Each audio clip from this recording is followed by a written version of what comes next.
DLN online class में आप सभी विद्यार्थियों का स्वागत है। इस वीडियो में class 12th biology reproduction in flowering plant पुष्पीय पादपों में लैंगिक जनन से लेकर आ रहे हैं क्या पीपल, गूलर एवं अंजीर में जो होता है परागण किसके द्वारा होता है।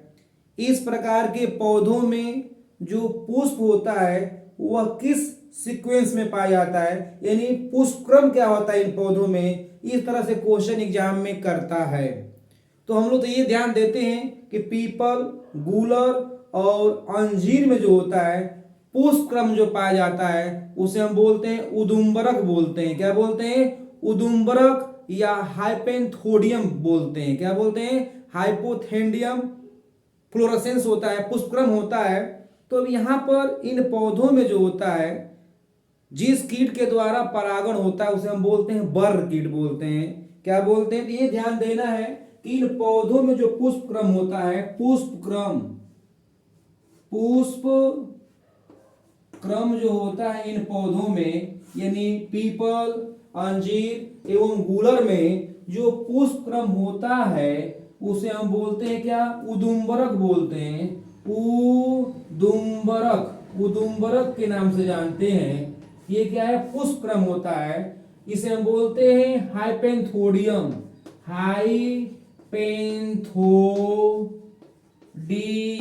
हाइपेंथोडियम पुष्पक्रम के नाम से जानते हैं, क्योंकि एग्जाम में पूछ देता है कि पीपल, गूलर या अंजीर में किस तरह का पुष्पक्रम पाया जाता है। तो हम क्या लिखेंगे? उदुम्बरक या हाइपेंथोडियम पुष्पक्रम पाया जाता है। और इसमें अब जो होता है परागण जो होता है परागण जिस पुष्प के द्वारा, जिस कीट के द्वारा होता है उसे हम बोलते हैं बर कीट। क्या बोलते हैं? बर कीट। यानी इस कैटेगरी के जितने भी पौधे होते हैं उनमें 3 तरह के पुष्प पाए जाते हैं। एक जो होते हैं नर, क्या होंगे? एक जो होते हैं नर पुष्प होते हैं।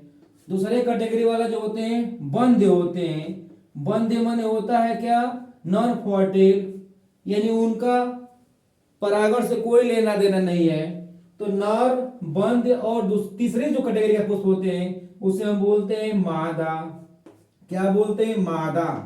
3 तरह के उसमें पुष्प होंगे, नर होंगे, बंध्य होंगे और मादा होंगे। अब यहां पर यह ध्यान देना है कि जब बर कीट पुष्पक्रम या आशय के अंदर इंटर करता है तो इंटर करने के बाद आशय में वो अंडे देता है। अंडे से क्या निकलते हैं? निम्फ निकलते हैं। क्या निकलते हैं? निम्फ। अंडे से क्या निकलेंगे? अंडे से बर कीट जब आशय या पुष्पक्रम के अंदर प्रवेश करेगा, इंटर करेगा, तो वो अंडे जब देगा तो अंडे से क्या निकलेगा? निम्फ निकलेगा। क्या निकलेगा? निम्फ निकलेगा। और यह निम्फ जो होता है पुष्प के अंदर जो होता है रेंगना शुरू कर देता है।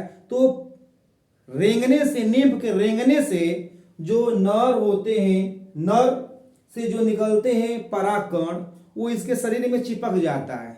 और जब चिपक जाता है तो यह जब पुष्प से निकलकर दूसरे पुष्प के आशय में पुष्पक्रम में एंटर करता है तो इस तरह से परागकण जो होता है आसानी से दूसरे पौधे के स्टिग्मा पर पहुंच जाता है। तो इस तरह से इनमें जो होता है परागण होता है।